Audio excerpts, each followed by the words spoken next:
Bon après-midi, mesdames et messieurs. C'est l'heure de suivre votre édition qui commence par les titres. Après le pays, c'est au tour de la division provinciale de la santé Antenne de Boutempo d'annoncer la campagne de vaccination contre la poliomyélite. D'après les chargés de communication de la DPS, plus de 980 000 enfants de 0 à 59 mois sont attendus dans cette campagne dont le début est annoncé pour ce jeudi 10 octobre dans le Grand Nord. Tout pour les sommaires, le détail dans ces laps de temps.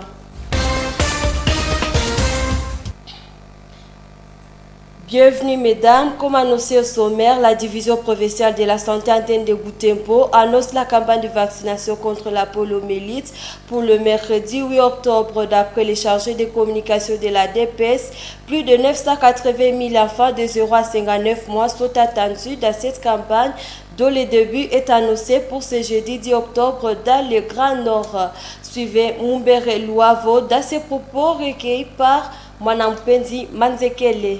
Nous sommes dans le préparatif de la campagne de vaccination contre la poliomyélite qui commence du 10 au 12 octobre pour tous les enfants de 0 à 59 mois. Et vous comprendrez que c'est la troisième phase de la campagne de vaccination contre la poliomyélite.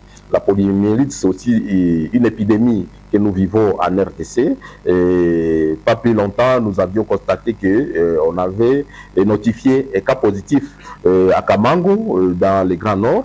C'est pourquoi nous devons vraiment nous impliquer dans la lutte contre les maladies évitables par la vaccination.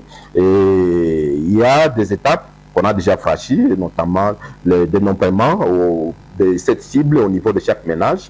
Les relais communautaires sont en train de circuler avant que la vaccination ne commence, dans l'objectif de pouvoir identifier le nombre d'enfants qui sont dans chaque ménage et qui doivent être vaccinés pendant la vaccination qui commence d'ici jeudi. Et durant 3 jours, on pourra vacciner tous les enfants. Et la cible pour l'antenne, nous devons comprendre que c'est autour pour l'antenne, la cible, nous attendons au moins 982 143 enfants à vacciner, donc pour tous les Grands Nord dans les 17 zones de santé. En ville de Boutembo, dans la zone de santé de Katwa, nous attendons 117 080 enfants à vacciner pour cette campagne. Et nous attendons aussi dans la zone de santé de Boutembo 52 600 enfants. Donc nous invitons les parents vraiment à bien apprêter les enfants durant les 3 jours pour qu'ils soient vaccinés, pour renforcer l'immunité de ces enfants contre la poliomyélite. Merci. Éducation à présent, les activités scolaires ont repris leur normale à Diapanda dans les chefferies de Bassoa. C'est après que les EDF ont semé de terreur dans cette partie du territoire de Lubero. Julien Mabanga, fonctionnaire délégué du gouverneur dans cette entité, témoigne du fonctionnement normal des écoles dans cette partie, malgré la peur qu'a la population locale et la non prise en charge des enseignants par les gouvernements. Suivez-les dans ses propos recueillis lors d'une interview la semaine dernière. Les activités scolaires ont repris normalement. Je suis descendu dans certaines écoles, vérifier si elle est effective et m'entretenir même avec les responsables de certaines institutions scolaires comme les préfets des études et directeurs d'école. En tout cas, tout est repris normalement, sauf, comme je le disais tantôt bien avant, il y a cette crainte. Si, vous savez, la population est déjà traumatisée. Dès lors qu'on apprendra toujours que l'ennemi est non loin des Nziapanda, c'est-à-dire on sera en train d'étudier mais pas tête à l'aise. Donc les activités ont repris, les élèves sont en train d'aller à l'école et étudier normalement. Tout ça nous avons réglé, nous sommes passés dans les églises et demander aux enseignants de comprendre la situation dans laquelle nous sommes en train de vivre, parce que rester à la maison ce n'est pas aussi une raison. Donc la carrière d'enseignant, quand on est professeur, votre profession c'est l'enseignant, donc vous la méritez quand vous prenez la craie et en train d'enseigner.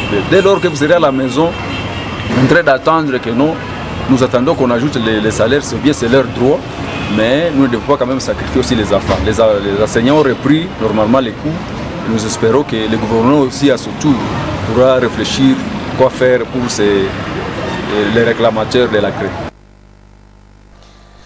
Au Nord Kivu, les forêts naturelles font de plus en plus face aux menaces de déforestation et phénomènes qui gagnent de plus en plus de terrain.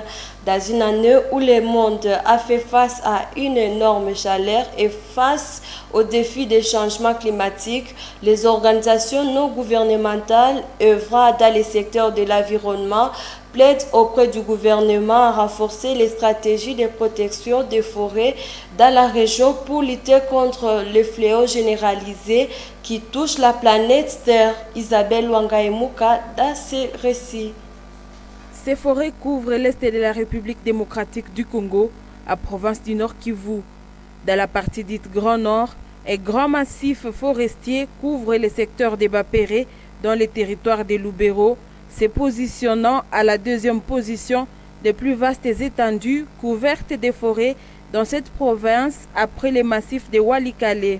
Depuis plus de 5 ans, les communautés détentrices de ces forêts ont entamé le processus de sécurisation de ces étendues. La foresterie communautaire.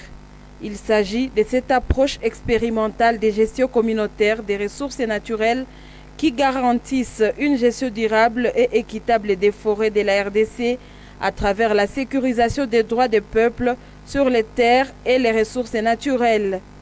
En territoire des Lubero, le secteur des Bapéré est pionnier de ces processus avec 3 communautés déjà en possession des arrêtés de leur concession forestière des communautés locales CFCL. Les clans Assimia et Batikambema en groupement de Babika et les clans Bamasoba en groupement Bapakombe gèrent désormais leurs forêts et peuvent organiser les activités de leur choix pour la gestion et exploitation durable de ces concessions. Les leaders de ces clans ont été récemment à Butembo pour une formation à l'issue de laquelle un accent particulier a été mis sur leur implication contre la déforestation. Chaque communauté contre-attaque les phénomènes à sa manière. Nous devons associer tous les membres de notre communauté à la gestion et à l'utilisation rationnelle et durable de nos forêts dans la communauté Assimia. Nous nous sommes assignés d'effectuer des descentes pour la sensibilisation de nos communautés. Et après cette sensibilisation, justement vis-à-vis de la nouvelle technique culturelle, nous sommes en train de solliciter auprès de ceux qui sont en train de nous accompagner de pouvoir aussi renforcer les capacités de nos communautés pour ainsi abandonner cette ancienne méthodologie culturelle pour que l'on puisse être formé de la nouvelle technique culturelle. C'est à partir de cela que nous resterons en train d'appliquer justement nos activités agricoles ou champêtres sur des espaces bien limités.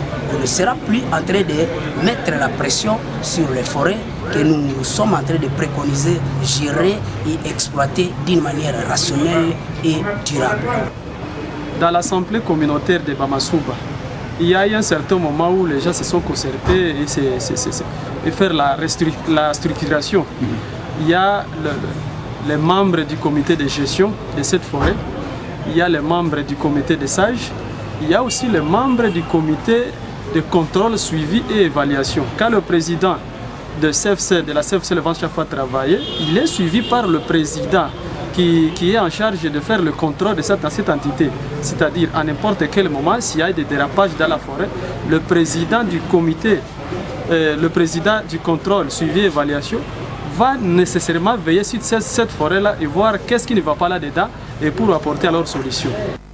Dans les territoires des Lubero, les 3 communautés détentrices des arrêtés ont bénéficié de l'accompagnement de l'association paysanne pour la réhabilitation et la protection des pygmées Prépig.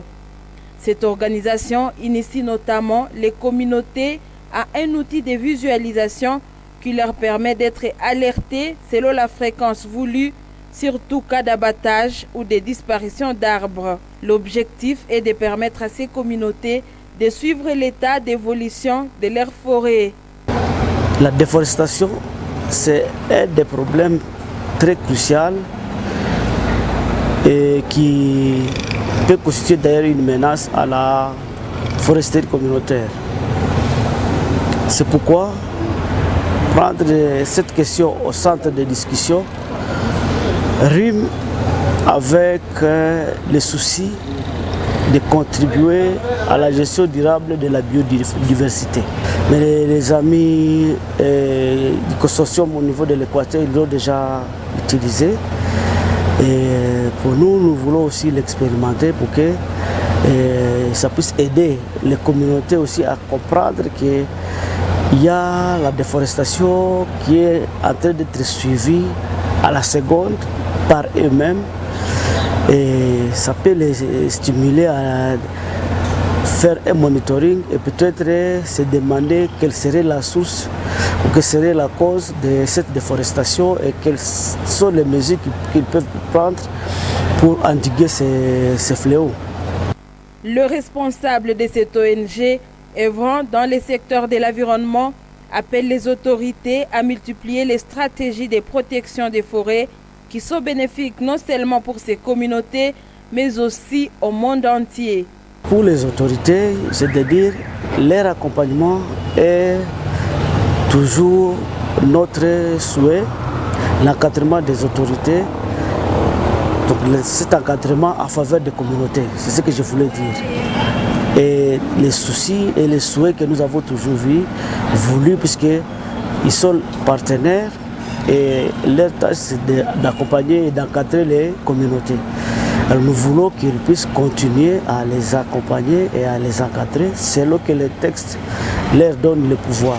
D'aucuns ne cessent de fustiger des phénomènes comme la déforestation qui mettent en mal la planète Terre, à la base des phénomènes comme les changements climatiques, la perturbation des saisons, dont les affects sont grands sur tous les domaines de la vie. Revenons à la ville de Butembo où les érosions s'intensifient dans les cellules Moussaï et Moussavia du quartier Kambali. Dans la vallée de la rivière Mourabendi qui sépare les deux cellules, les parcelles riveraines sont menacées par des érosions. Pour pallier à ces problèmes, quelques habitants ont commencé à planter des bambous pour protéger leurs parcelles. Le chef de la cellule Moussavia salue cette initiative et appelle d'autres riverains à imiter cet exemple en attendant le plantil d'arbres. Reportage Mirembe Kitawite et Nelly Mwengesiali. Cette vallée est traversée par la rivière Mwabaendi qui relie la cellule Moussaï à celle de Moussavia du quartier Kambali en commune Boulamba. Ces cours d'eau qui regorgent de nombreux avantages aux habitants de ces deux entités est aussi porteur de plusieurs menaces à ces riverains. Il s'agit notamment des cas d'érosion.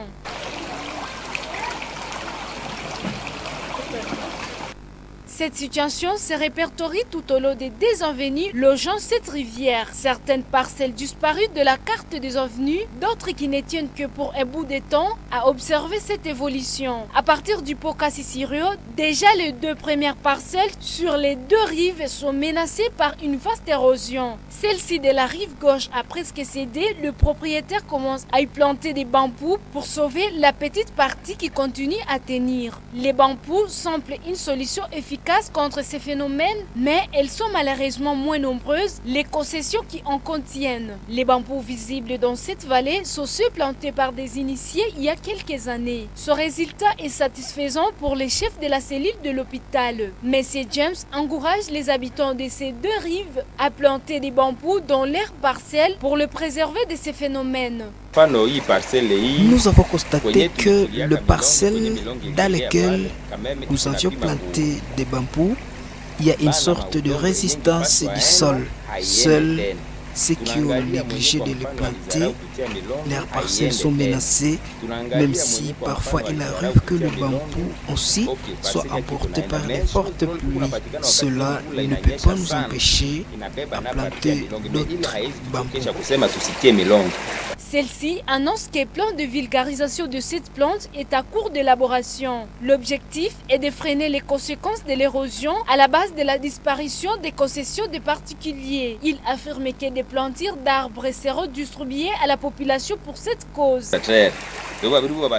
Il y a un autre projet dans lequel certains volontaires vont nous aider avec des arbres à planter sur le long de la cellule Moussaï et de l'hôpital. Je profite de demander aux habitants de ces deux cellules à s'apprêter à entretenir ces arbres qui seront plantés dans chaque parcelle riveraine de la rivière. La ville de Butembo fait face au problème d'érosion dans toutes ces 4 communes. Sport à présent, la Confédération africaine de football CAF a procédé le lundi 7 octobre au tirage au sort de la Ligue des champions africaine.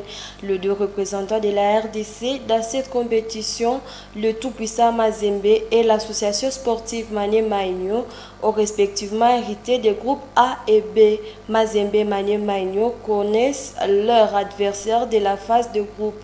Joël Tali nous a fait les points. Champion à titre de la RDC, les Corbeaux de Lubumbashi vont évoluer dans les groupes A en compagnie des Young Africans de la Tanzanie, Al Hilal du Soudan entraîné par Florent Ibenge et l'USM Alger d'Algérie. Par contre, l'association sportive Mané Maïnion partagera son groupe B avec Mamelodi Sundowns, Raja Athletic de Casablanca et l'AS FAR, 2 clubs du Maroc. Le club de Kindu recevra ses équipes à Kinshasa, son stade n'étant pas homologué par la CAF. Rappelons que lors de la précédente édition de la Ligue des Champions, le TP Mazembe avait été éliminé en demi-finale par Al Ahly d'Égypte, vainqueur de la compétition par la suite. Quant à Mané Maïnion, le club congolais découvrira la phase de groupe pour la première fois de son histoire, après avoir été éliminé plusieurs fois aux préliminaires de cette étape de la compétition. Voici à présent tous les groupes après les tirages au sort. Groupe A, TP Mazembe de la RDC, Young Africans de la Tanzanie, Al Hilal du Soudan et l'USM Alger d'Algérie. Groupe B, Mamelodi Sundowns d'Afrique du Sud, Raja Club de Casablanca du Maroc, l'AS FAR du Maroc et l'AS Mané Maïnio de la RDC. Groupe C, Al Ahly d'Égypte, Belouizdad d'Algérie, Orlando Pirates de l'Afrique du Sud et le Stade Abidjan de la Côte d'Ivoire. Le dernier groupe, qui est le groupe D, sera composé de l'Espérance sportive de Tunis de la Tunisie, Pyramide FC de l'Égypte, Sagrada Esperança d'Angola et l'AS Djoliba du Mali. De cette édition, merci de nous avoir suivis. Au revoir.